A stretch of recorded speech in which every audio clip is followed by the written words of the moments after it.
రాజపేట దగ్గర petrol bunk open చేసినాం. Police housing corporation welfare department. ఆ రోజు అంతకుముందు శ్రీహరి గారితో మాట్లాడినాం. శ్రీహరి గారు మన ఫిషరీస్ మంత్రి ఉన్నాడు. దానికి సంబంధించి సెంట్రల్ గవర్నమెంట్ సంబంధించింది ఆ పోలీస్ వెల్ఫేర్ కు 47 crores వచ్చింది. ఎందుకు వచ్చిందంటే వనపర్తి నియోజకవర్గంలో తెలంగాణ రాష్ట్రంలో ఇక్కడ చికెన్ ఎట్లయితే ఎక్స్పోర్ట్ చేస్తామో వేరే దేశాలకు, దాన్ని కూడా మా వనపర్తి చుట్టుపక్కల చాలా చెరువులు ఉన్నాయి. వనపర్తి చెరువులు ఉన్నాయి, పక్కన కృష్ణా నది ఉంది, ఆ పక్కన తుంగభద్ర నది ఉంది. కాబట్టి పెంపేరు దగ్గర హైవేలో మేము ల్యాండ్ ఇస్తాం. దానికి సంబంధించి ఆ fish processing and export centre కోసం మేము రిక్వెస్ట్ చేస్తే 47 కోట్లు శాంక్షన్ చేసిన శ్రీహరి గారికి మనం ప్రత్యేకంగా అభినందనలు తెలియజేసుకుంటాం. పెంపేరు దగ్గర నేషనల్ హైవే పక్కన తీసుకొస్తున్నాం. వనపర్తికి సంబంధించి వనపర్తి టౌన్కి సంబంధించి ఒక 2-3 రోజుల్లో ఫౌండేషన్ అయిపోతున్నాం. 1 సబ్ రిజిస్టర్ ఆఫీసు, 2 మన ఆర్టీఓ ఆఫీసు, అది కూడా తొందరలో చేసుకుంటున్నాం. నిన్ననే ఒక అవకాశం వచ్చింది మనకు. మొన్న 15 రోజుల కింద ఒక అవకాశం వస్తే కోమటిరెడ్డి వెంకటరెడ్డి గారి దగ్గర పెబ్బేరు మండలం 1, అయ్యవారిపల్లి నుంచి టువర్డ్స్ రంగాపూర్ రోడ్ ఒకటి పెట్టించుకున్నాం యామ్ ప్రాజెక్టులో. నిన్న ఇంకొక అవకాశం వచ్చి సెంట్రల్ గవర్నమెంట్ ఫండ్ ఒక 35 కోట్లు ఉందంటే అర్జెంట్ నేను లెటర్ పంపించి మన పెద్దగూడెం క్రాస్ నుంచి via Peddagudem highway, via Peddagudem Kadukuntla హైవేకు 30 కోట్లు సెంట్రల్ ఫండ్ రోడ్లకు తీసుకొస్తున్నాం. అది కూడా ఒక్కొక్కటి చేసుకుంటున్నాం. దాంతో 4 అన్నదమ్ములు ఉంటారు. ఫస్ట్ పెళ్ళైనప్పుడు ఫస్ట్ కోడలు వచ్చినప్పుడు మనకు పూరి గుడిసె ఉంటుంది, చిన్న చిన్న ఇబ్బందులు ఉంటాం. అందరం పనికి పోతాం, ఒకరు హైదరాబాద్ పోతాం, ఒకరు బొంబాయి పోతాం, ఇంకొక ఊరికి పోయి పని చేసుకుంటాం. మళ్ళా పెళ్ళి అవుతుంది, పెద్ద కోడలు వస్తుంది మన ఇంటికి. మళ్ళా తర్వాత కొన్ని రోజుల తర్వాత చిన్నగా గుడిసె రేకులు వేసుకుంటాం, పెంకుటిలు వేసుకొని కొంచెం గట్టిగా అవుతాం. అప్పుడు 2వ కోడలు వస్తుంది. అప్పుడు కూడా ఆ కోడలు ఈ కోడలు పెద్దన్న తమ్ముడు పని చేసుకుంటూ ఇల్లు డెవలప్ చేసుకుంటూ పోతే 3వ కొడుకు పెళ్ళి అవుతుంది. అప్పటికి ఒక ఇల్లు అవుతుంది. తను కొంచెం గట్టిగా అవుతాం. ఎందుకు అవుతామంటే అందరూ కష్టపడతారు. దాని తర్వాత 4వ కొడుకు పెళ్ళి అవుతుంది. అప్పటికి మన ఇంటి ముందర ట్రాక్టర్ ఉంటుంది, ఒక కారు ఉంటుంది, ఒక మోటార్ సైకిల్ ఉంటుంది, 3 కోడలు ఉంటారు, 3 కొడుకులు ఉంటారు. 4వ కోడలు వస్తుంది. 4వ కోడలు వచ్చినాక 4వ కోడలు ఆ చిన్న కొడుకు ఏమనుకుంటారో తెలుసా? మా కోడలు వచ్చి నా పెళ్ళ వచ్చినాకనే ఇంట్లో ఇవన్నీ కారు ఇల్లు అన్నీ వచ్చింది అనుకుంటారు. అవునా? అన్నింటిలో ఉంటుంది. అవును కదా? అంతకుముందు 3 అన్నదమ్ములు, తల్లి తండ్రి, 3 కోడళ్ళు, వాళ్ళ కష్టం వాళ్ళ చెమటంతా ఉంటుంది. కానీ లాస్ట్ టైం వచ్చేసరికి ఇదంతా నా నుంచే వచ్చింది అనుకుంటారు. ఇది ఎందుకు చెప్పినంటే వనపర్తిలో కూడా అట్లే మొత్తం ఏం చేసినా నేను డెవలప్మెంట్ చేసిన అంటాడు. నీవు ఏం చేయలే. అప్పటి వరకు 3 కోడళ్ళు ఉండదు. మా చిన్నారెడ్డి గారు ఉండే వరకు 2018 వరకు ఆయన చేసిన డెవలప్మెంటే. తర్వాత మళ్ళీ ఇప్పుడు కాంగ్రెస్ పార్టీ వచ్చినాక నేను చేసిన డెవలప్మెంటే ఉంటుంది. కాబట్టి నీవేం పొడిసింది లేదు. నువ్వు సంపాదించుకున్నావు, నువ్వు ఆస్తులు సంపాదించుకున్నావు, ఇది నీకు వర్తిస్తుంది. అది దృష్టిలో పెట్టుకొని ఒళ్ళు దగ్గర పెట్టుకొని ఉండమని చెప్తున్నాం. ఎందుకంటే నవంబర్ 30 తారీఖు నాడు నీకేందో వనపర్తి ప్రజలు రుచి చూపించారు. దాని తర్వాత ఏప్రిల్లో పార్లమెంట్ ఎలక్షన్ గుండు సున్నాయించి మళ్ళా గుండు సున్నాయిస్తారు. మా అన్నలందరూ వాళ్ళ బీఆర్ఎస్ పార్టీకి ఒక్క ఓటు వేసినా కూడా అది బూడిదలు వేసినట్లే, మన ఊళ్ళో మోర్లు వేసినట్లే. ఎందుకు చెప్తానంటే రాబోయే రోజులలో లోకల్ బాడీ ఎలక్షన్లు వస్తాయి. ఇప్పుడు నేను ఎలక్షన్ల ముందు చెప్పిన నన్ను గెలిపించండి, నన్ను ఆశీర్వదించండి అని. ఎందుకు అంటే మట్టికోయిన ఇంటోడు పోవాలి. నేను వనపర్తిలోనే పుట్టిన, వనపర్తిలోనే చచ్చిపోతా. వనపర్తిలో తట్టేడు మట్టి ఎక్కడన్నా కూడా తీసుకుపోతుంటే నేను కాపల కుక్కలాగుంటా. నీకు నాగర్కర్లో పుట్టినాడు, పాన్గాల్లో పెరిగినాడు, వనపర్తి మీద నీకు ఎందుకు ప్రేమ ఉంటుంది అప్పుడు చెప్పింది. నన్ను ఆశీర్వదిస్తే, నన్ను దీవిస్తే, కాంగ్రెస్ పార్టీని ఆశీర్వదిస్తే మీ పెద్ద కొడుకులాగా, మీ పెద్దన్నలాగా, మీ ఇంటి పెద్ద చీతగాడిలాగా పనిచేస్తానని చెప్పినా నేను అట్లే పనిచేస్తున్నా. దానిలో ఎందుకు చెప్తున్నా ఇవన్నీ అంటే ఒక పక్క నన్ను కట్టేసి పోలేం, ఇంకో పక్క దున్నపోతును కట్టేస్తారా?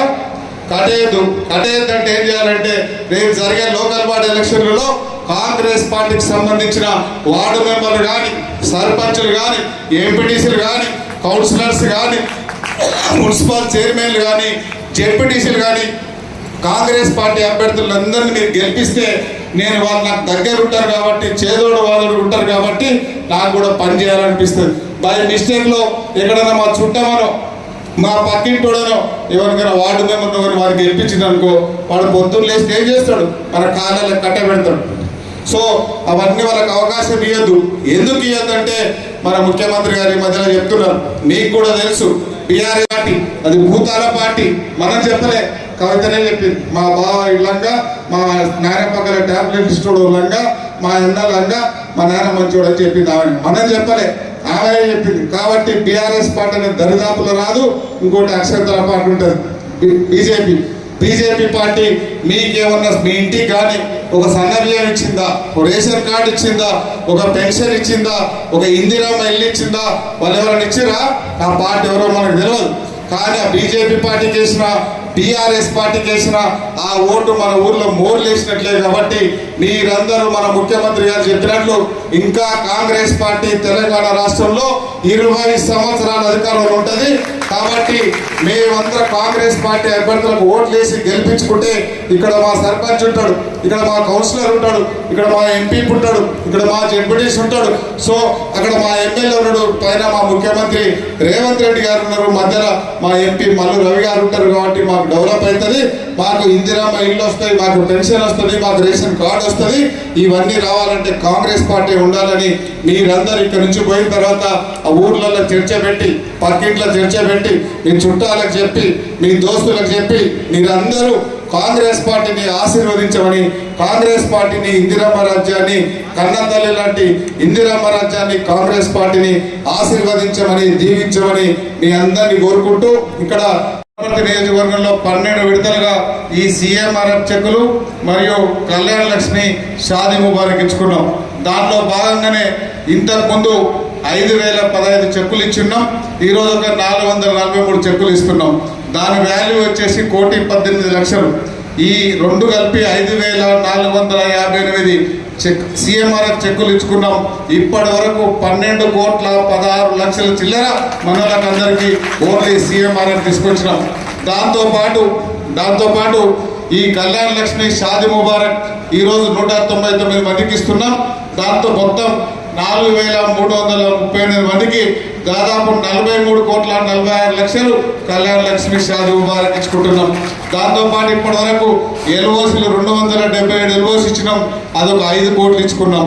ఇవన్నీ దీనికి సంబంధించి ఈరోజు ఇవన్నీ చెక్కులు తీసుకోబోతున్న లబ్ధిదారులందరికీ మళ్ళొకసారి ప్రత్యేకంగా అభినందన తెలియజేసుకుంటూ, మిగతా పెద్దలకు అందరికీ అడ్వాన్స్ దసరా శుభాకాంక్షలు తెలియజేసుకుంటూ, తొందరలోనే మనం గెలిపించిన మన అన్న వనపర్తిలో చదువుకొని ఇక్కడి నుంచే అక్కడికి జెడ్పీటీసీ గెలిచి, ఎమ్మెల్యే గెలిచి, ఎమ్మెల్సీగా గెలిచి, ఎమ్మెల్యే గెలిచి, ఎంపీఏ గెలిచి, ఇప్పుడు గౌరవ ముఖ్యమంత్రి స్థానంలో కూర్చున్న మన పెద్ద దిక్కు శ్రీ రేవంత్ రెడ్డి గారు ఇక్కడ ఉన్న ఆడబిడ్డలకందరికీ, తెలంగాణ రాష్ట్రంలో ఉన్న ఆడబిడ్డలకందరికీ మన బతుకమ్మ పండుగ సందర్భంగా అందరికీ ప్రత్యేకమైన చీరలు పంపిస్తున్నాడు. కాబట్టి రేవంత్ రెడ్డి గారికి మనం అందరం ఒకసారి అభినందనతో చప్పట్లు కొట్టాలి.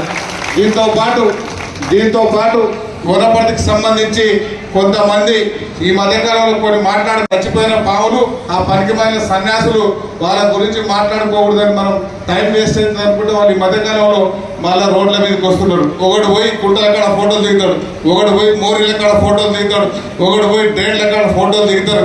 వాళ్ళకి అర్థం కావాల్సింది ఏంటంటే వాళ్ళకి కర్రు కాల్చి వాత పెట్టి ఇంటికి పంపించినాం. ఆల్రెడీ వాడు వస్తే పొడిసేది లేదు, ఏం చేసేది లేదు. అక్కడికి వెళ్ళి పూలు జరుగుతున్నారు సిగ్గు శరం లేకుండా.